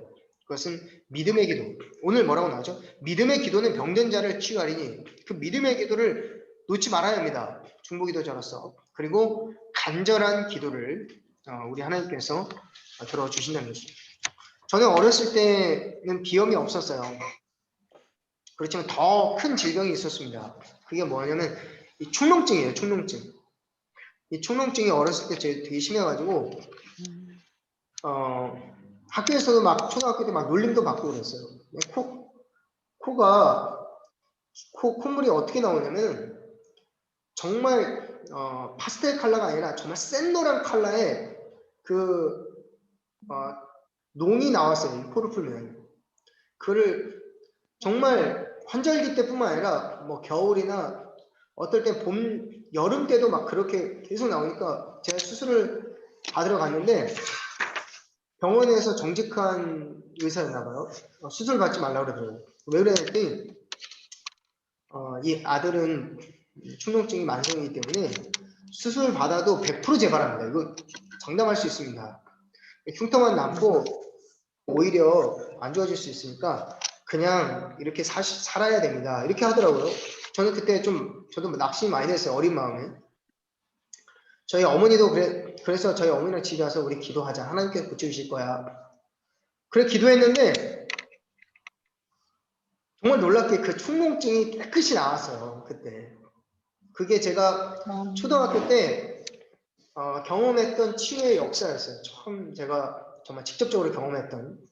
그래서 병원에 가서 이게 더 이상 농이 안 나오니까 이게 축농증 같은 경우는 여기가 이게 엑스레이를 찍으면요 그 농이 차는 이 여기가 이렇게 그 색깔이 다르게 구멍이 보이거든요.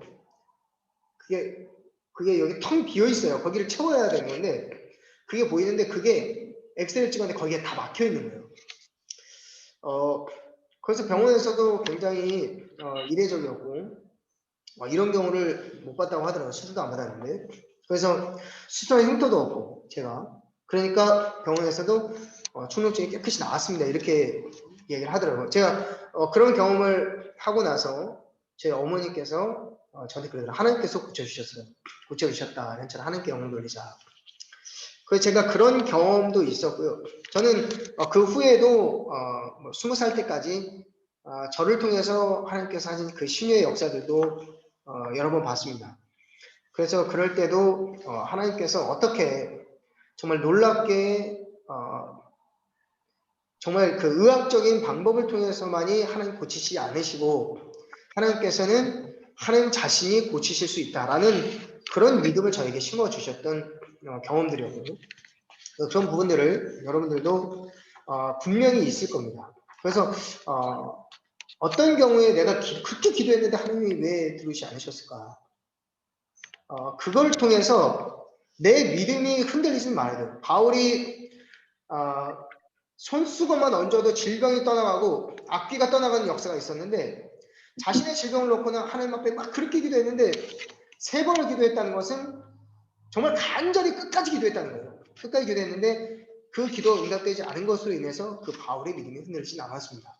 그리고 내 은혜가 내게 족하도다. 하나님의 또 다른 뜻이 있었다는 것을 깨닫게 되었던 것이죠.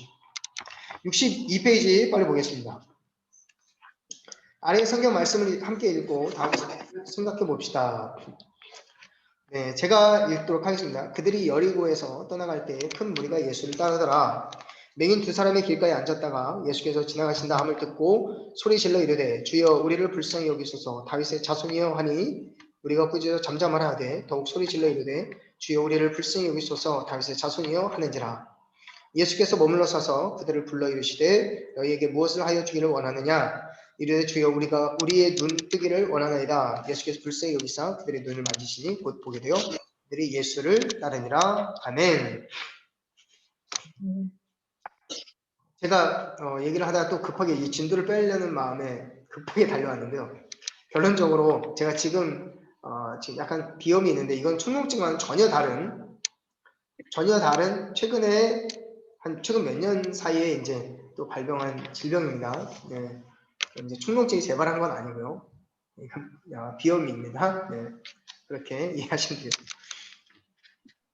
6번 시각장애인이 보게 될 것이라는 예언은 구약에서 메시아 시대에 나타날 표징으로 예시되어 왔으며 예수님도 공생애를 시작하시면서 눈먼 자를 다시 보게 한다고 하심으로써 자신이 구약에서 예언했던 메시아의 이심을 선포하셨습니다.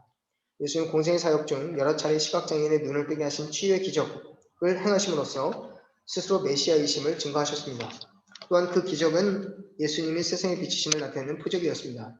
여리고의 시각장애인 두 사람이 예수님께 소리지은 내용은 무엇입니까? 그리고 그것은 어떤 의미를 담고 있습니까? 뭐라고 소리질렀죠? 주여 우리를 불쌍히 여기소서. 우리를 불쌍히 여기소서. 네, 다윗의 자손이요.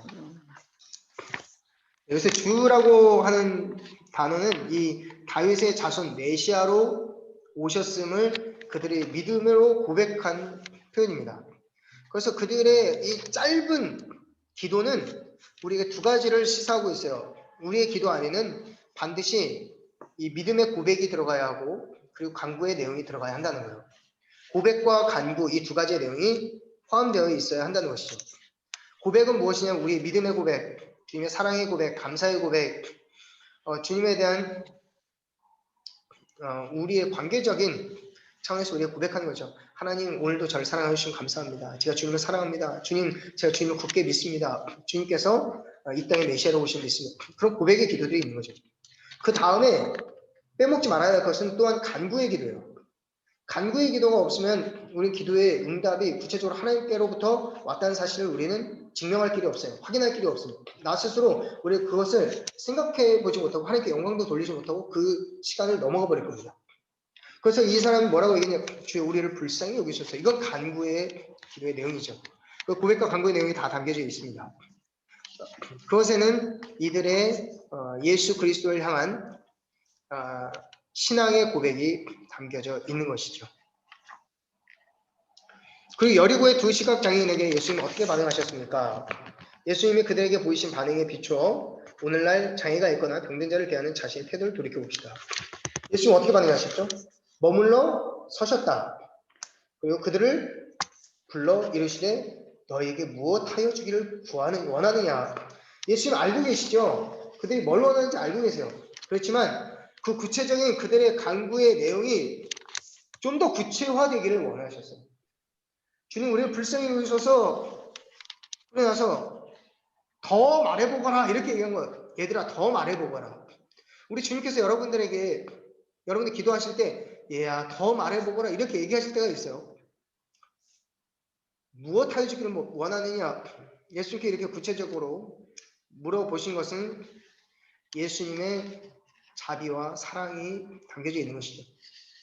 예수님께서 우리를 그러니까 병든 자를 우리가 장애인들을 대할 때 예수님께서 그들을 어떻게 대하셨는지 그것을 생각하면서 우리가 기도해야 하는 거예요.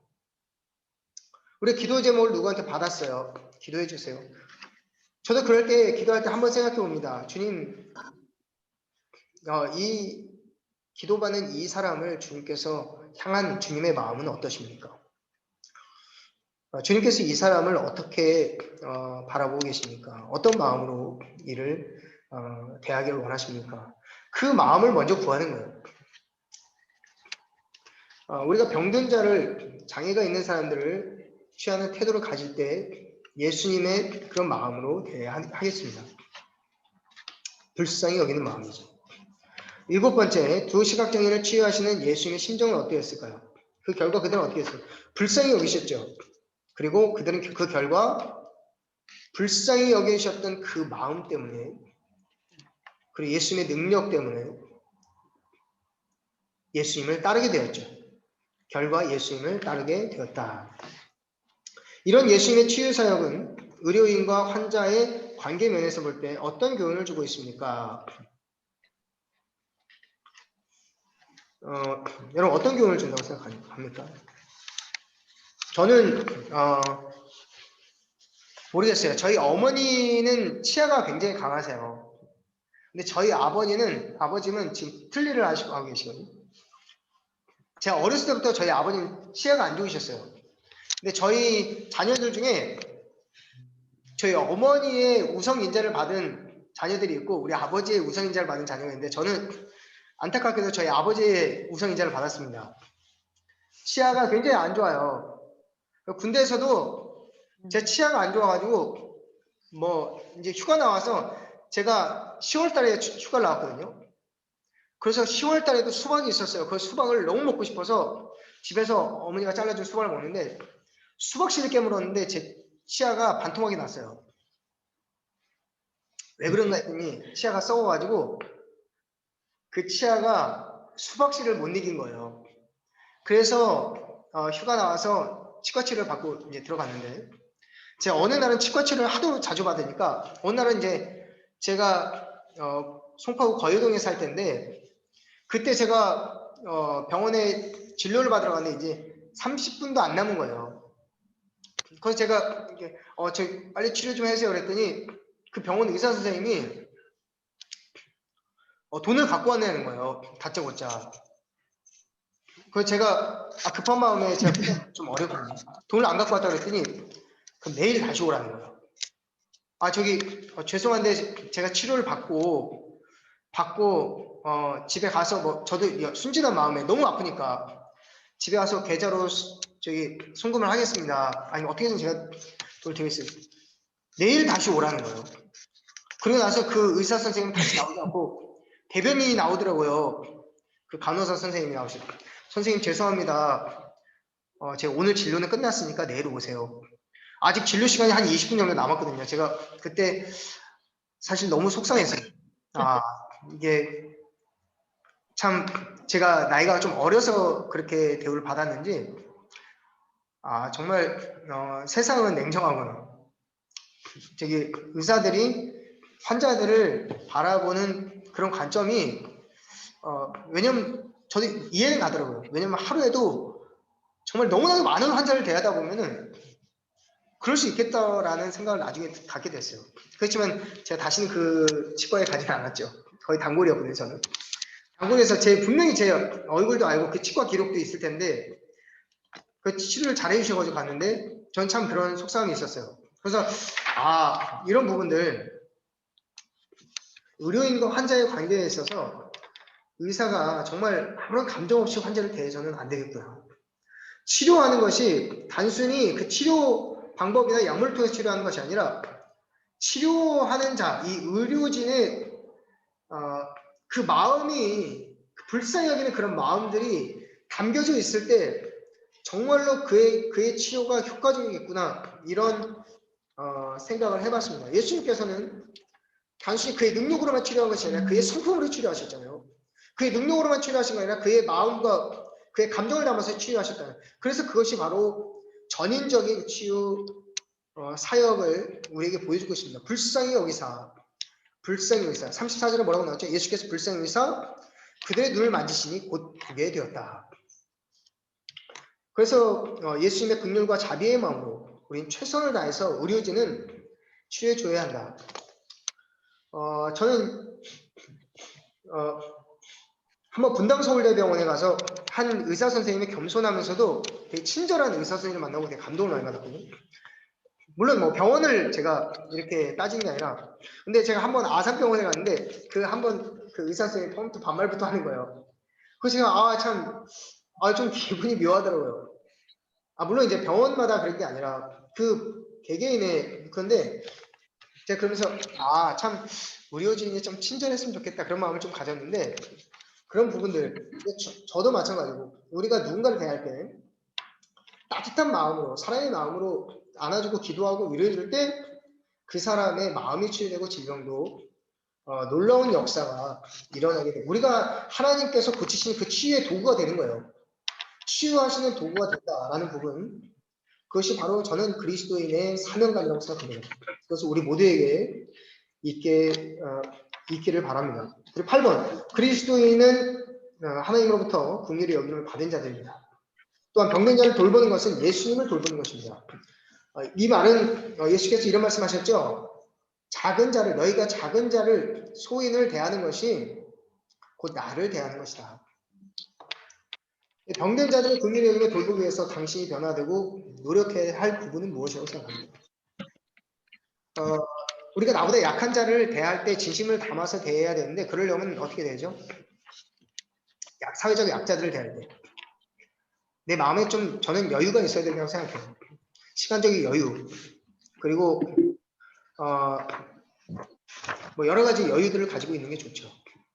저희 형님 같은 경우는 예산을 짤 때 항상 수입의 한 60%만 짜고 40%를 남겨놓더라고요. 저축도 안 해요. 왜 그런가 했더니 자기 주변 사람들을 돌보는데 변수들이 항상 있기 때문에 그 나머지 그 예산들을 남겨놓는다는 거예요.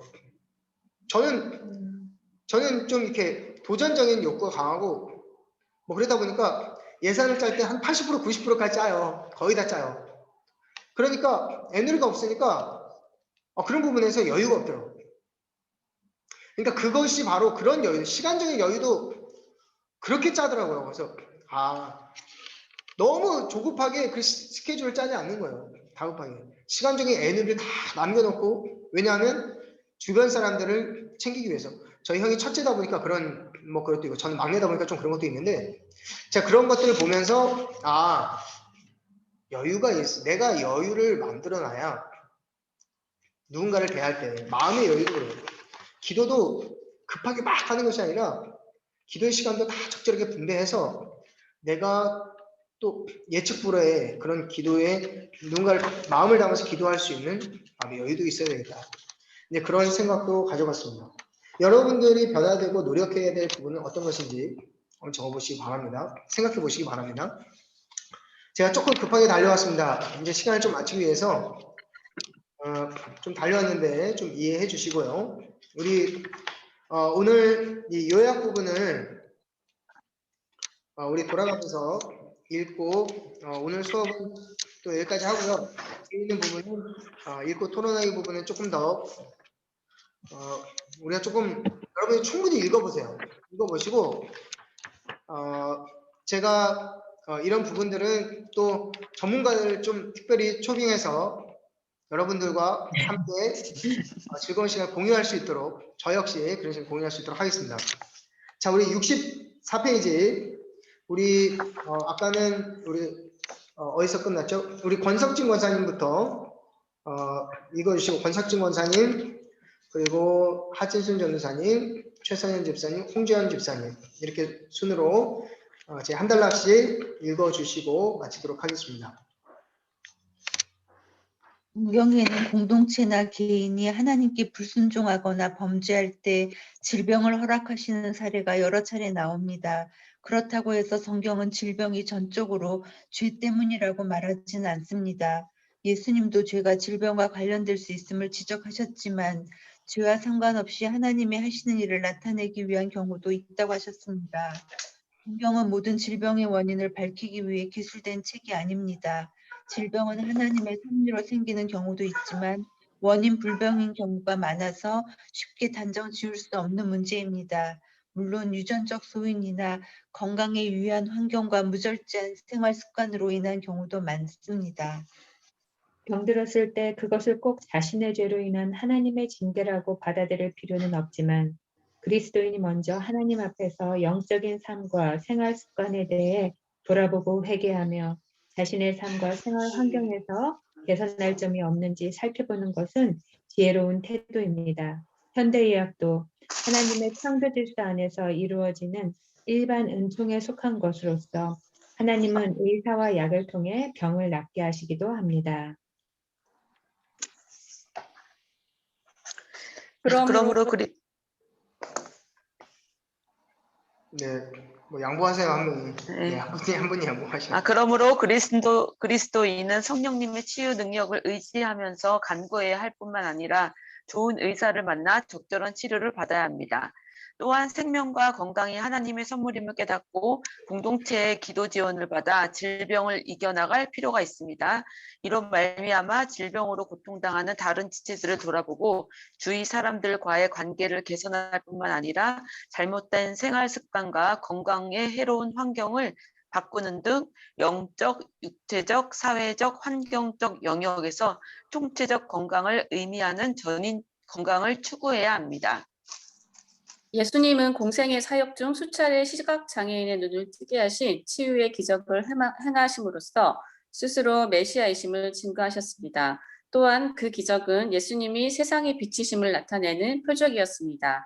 여리고의 두 시각장애인이 메시아이심을 기대하며 예수님께 긍휼을 베풀어 달라고 부르짖을 때 예수님은 그 외침에 응답하시어 가시던 길을 멈추고 그들의 필요를 묻습니다. 그리고 그들을 불쌍히 여기셔서 그들의 눈을 보게 하시며 예수님을 따르는 자로 변화시키십니다. 환자들에게 긍휼의 마음을 품고 소통을 통해 그들의 필요를 알고 그들의 고통과 질병을 치유하고 예수님을 따르는 자로 변화시키신 그분의 치유 사역은 의료계 종사자뿐 아니라 모든 그리스도인이 따라야 할 모범입니다. 아멘. 네. 아멘. 요약을 너무나도 잘 해주셨죠? 네. 요약의 내용이 오늘 저희가 공부한 이 부분의 총체적인 내용입니다. 그래서 이런 부분들 오늘 몸의 치유까지 우리가 한번 살펴보았습니다. 우리의 육체는 너무나도 신비로운 것 같아요. 육체는 너무 신비롭고 그 육체를 만드신 하나님께서 육체를 고치시는 분이십니다. 그리고 우리에게 이보다 더 나은 육체인 부활의 몸을 허락해 주실 겁니다. 그런 기대를 가지고 이 땅 가운데 사는 날 동안 사실 우리 아름셀 우리 성도님들 생각하면은 사실 마음이 많이 아파요. 그 가지고 있는 이런 질병들이 이제 남은 생애를 주님 앞에 갈 때까지 그 질병을 거머쥐고 가야 되잖아요. 제가 그런 분들을 위해서 기도할 때는 참 정말 하나님 이분들의 마음에 이 부활의 몸에 대한 간절한 기대와 열망, 그런 소망을 더욱 붙들고 이 땅 가운데 남은 여생을 행복하게 살게 해주세요. 이제 그런 마음으로 좀 절실하게 좀 기도를 하고 있습니다. 그래서 우리도 이제 금방 그 나이가 되잖아요. 그러니까 이 몸에 질병을 가지게 되는 이런 부분들은 평생 우리를 떠나진 않을 거예요. 어떤 뭐 예측 못한 그런 질병에 마음 아파하는 그런 가정들도 많습니다. 그런 생각하면서 하나님께서 나를 향하신 그 마음을 늘 생각하실 때 우리도 그들을 향한 주님의 마음으로 기도할 수 있게 되고 하나님의 선한 도구로 우리가 쓰임 받을 수 있게 될 겁니다. 여러분 가까이 근처에 있는 가족들과 또 셀가족, 그 오이쿠스를 여러분 생각하는 그런 마음들을 점점 키워나가시고 그리고 저와 여러분이 어떻게 하나님의 사랑을 받았는지 그리고 우리의 육체를 통해서 육체의 치유를 통해서 받은 하나님의 사랑이 무엇인지 그거를 우리 이웃을 향한 우리의 마음으로 계속해서 발전시켜 나아가면 좋겠습니다. 오늘은 여기까지 이제 삶과 생명 기독교 생명윤리 3과까지 우리가 배웠습니다. 이제 우리 다음 시간에 이제 마음의 치유인데요. 이제 우울증과 또 조울증 그리고 뭐 성경에도 이런 사례들이 나오긴 하는데 이런 부분들을 우리가 좀 살펴보고요. 여기 뭐 이제 부록으로는 이제 중독에 대한 내용들도 있습니다. 이 부분도 한번 좀 살펴보시면 좋겠고요. 그리고 다음 주에는 이제 정신적인 이런 질병 가운데 이 귀신 들림과 정신병을 우리가 어떻게 구분해 나갈 수 있을지 성경적인 관점과 또 현대 의학의 관점을 좀 살펴보면서 진행하도록 하겠습니다. 네, 오늘 이렇게 수업을 좀 마치겠고요. 그리고 다음 시간 꼭 SF에 오시고 또 우리 아까 제가 권석준 권사님께는 안 여쭤봤는데 그 영화 혹시 보셨어요? 레플리카? 네, 네, 보셨다 네, 그랬죠? 또 어떻게 좀 재밌으셨어요? 봤어요. 재밌었어요? 네, 네, 네, 재밌었어요. 예. 네. 어떻게 또 느낀 점 혹시 간략하게 혹시 얘기해 주실 거 있으세요? 아, 가족이 다 죽었는데 결국은 살려내서 그렇게 인간 복제를 하잖아요. 네, 근데 그게 참 너무 마음이 안 좋더라고요. 그렇게 된 사람이 정말 과연 본래 그 사람일까? 그런 네, 생각이 들면서 인간 복제는 진짜 하면 안 되는 일이라는 생각이 들었어요. 네, 좋습니다. 아마 또 다들 비슷하게 생각했을 것 같아요. 이제 저는 딱 마지막으로 그 생각이 들더라고요. 아무리 좋다고 해도 아무리 인간의 유익을 인간 사회에 발전을 한다고 해도 신의 영역을 넘어서는 거는 넘어서고자 하는 그런 행위는 정말 이거는 큰 죄악이고 도전이 될 수 있겠다라는 생각이 들었습니다. 그러니까 인간의 삶과 죽음의 그 영역에 있어서는 전적으로 하나님의 절대적인 뜻이 있기 때문에 그것을 넘어설 수도 없겠지만 저는 그것이 실제로 그런 일이 일어날 수는 없다고 생각을 해요. 뭐 인간의 어떤 그런 것이 도덕성이 다 무너지고 인간의 그런 의료 과학 기술이 아무리 발전한다 하더라도 그것이 일어날 수는 없다라고 생각을 하지만 설령 그것이 일어난다 할 때가 되면 이미 하나님께서 저는 이 인류 사회를 끝내려고 하실 때가 됐다라고 생각합니다. 거기까지는 미치지 못할 거예요. 근데 그런 부분들이 이제 영화로는 각색 때 나왔지만 일단 재미로 그 영화를 좀 보셨으면 좋겠고 그 이후에 이제 저희들의 생각들은 또 잘 정리해서 그렇게 해서 저희들만의 그리스도인의 관점을 잃지 않고 살아가는 게 참 중요할 거라고 생각합니다. 네, 감사합니다. 여기까지 하고 마치도록 하겠습니다. 네, 감사합니다. 네, 힘든 시간이었지만 여러분 잘 수업 들어주셔서 감사하고 다음 시간 또 기대하면서 다음 시간 뵙도록 하겠습니다. 네, 감사합니다. 제가 기도 한번 짧게 하겠습니다. 하나님 감사합니다. 오늘 이 귀한 시간 허락하여 주셨습니다.